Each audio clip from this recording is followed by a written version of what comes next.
ఆకేమో TV devotional కు స్వాగతం.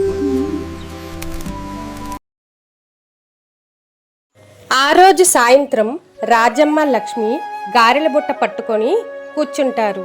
వాళ్ళు ఇలా కూర్చోగానే పిల్లలందరూ వస్తారు. పిల్లలందరూ మాకు కావాలి అని అడుగుతారు.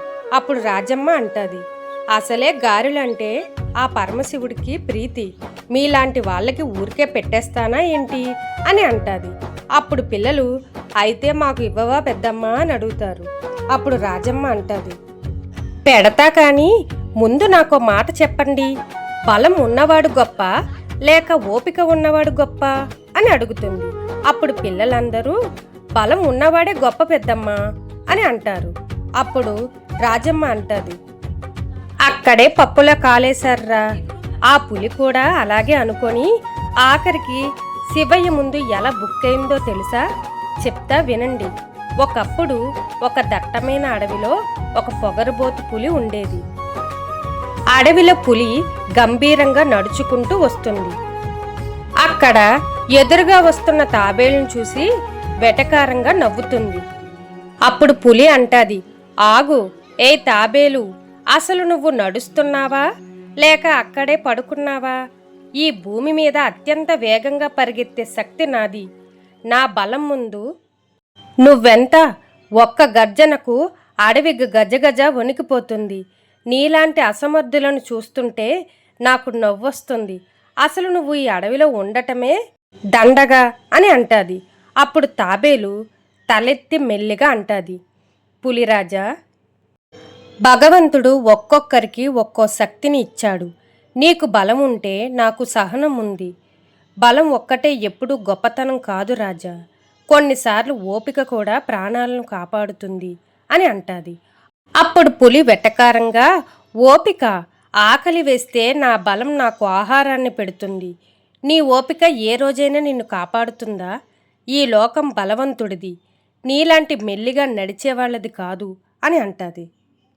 ఆ మాటలకు తాబేలు, కాలం ఎప్పుడూ ఒకేలా ఉండదు పులిరాజా, సమయం వచ్చినప్పుడు నా మాటలో నిజం నీకే తెలుస్తుంది. ఆ శివయ్య ఆశీస్సులు ఎవరి మీద ఉంటే వారే అసలైన బలవంతులు అని అక్కడి నుంచి వెళ్ళిపోతుంది. పులి ఎప్పటిలాగే వేట కోసం పరిగెడుతూ ఉంటుంది. అక్కడ వేటగాళ్ళు ఆకులు కొమ్మలతో కప్పిన లోతైన గుంటను గమనించకుండా అందులో పడిపోతుంది. పులి, అమ్మో ఇదేం చీకటి, నేనెక్కడ పడిపోయాను, ఓరి దేవుడా, ఇదా వేటగాళ్ళేసిన ఉచ్చు, నేనేంటి పైకి ఎగరలేకపోతున్నాను, నా శక్తి ఏమైంది, నేనెందుకు వెళ్ళలేకపోతున్నాను అని అరుస్తూ ఉంటుంది. పులి గోళ్లతో మట్టిని గీకుతూ, నా కాళ్ళల్లో ఉన్న వేగం ఏమైంది, నా పంజా దెబ్బకు పగిలిపోని కొండలే లేవు, కానీ ఈ మట్టి గోడలు నన్ను బంధించేశాయేంటి, నా వేగం నా బలం అన్నీ ఇక్కడ సున్నా అయిపోయాయా అని గట్టిగా అరుస్తుంది.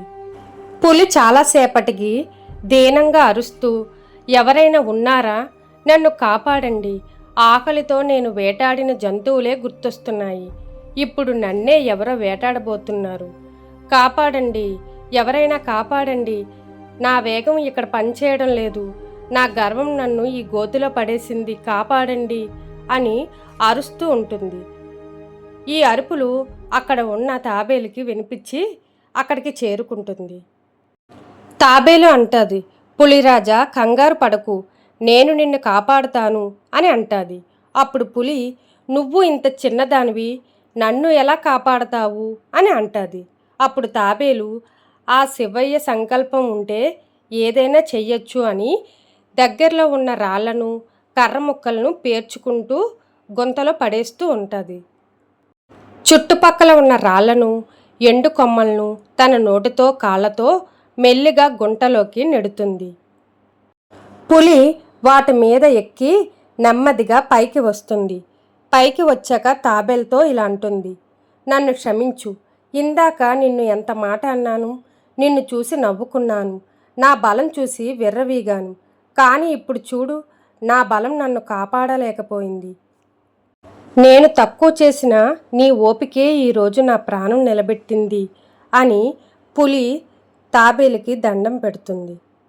అప్పుడు తాబేలు అంటది, పులిరాజా, నీ బలం నిన్ను కాపాడలేదు, కానీ నా ఓపిక నిన్ను కాపాడగలదు అని ఇందాక చెప్పాను కదా. బలవంతుడు అంటే ఇతరులను భయపెట్టేవాడు కాదు, ఆపదలో ఉన్నవారికి తన శక్తి కొద్దీ సహాయం చేసేవాడు అని అనేసరికి అడవిలో అంతా ఒక్కసారిగా వెలుగుతో నిండిపోతుంది. ఓంకార శబ్దం, శంఖధ్వనుల మధ్య శివపార్వతులు నంది వాహనమే ప్రత్యక్షమవుతారు. పులి భయంతో వణికిపోతూ వెనక్కి జరుగుతుంది. అప్పుడు పార్వతీదేవి అంటుంది, చూశారా స్వామి, ఈ పులి తనకున్న బలంతో అడవిలోని జంతువులన్నిటినీ భయపెట్టింది.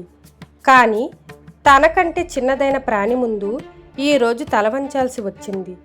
బలం ఉంటే సరిపోదు స్వామి, దానికి బుద్ధి ఓపిక కూడా తోడవ్వాలని ఈ పులికి ఇప్పుడైనా తెలిసొచ్చిందా అని అంటుంది.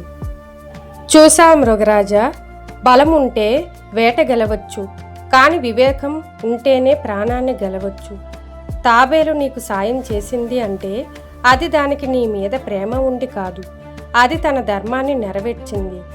ఆపదలో ఉన్న శత్రువునైనా కాపాడటమే నిజమైన బలం అని అంటాడు.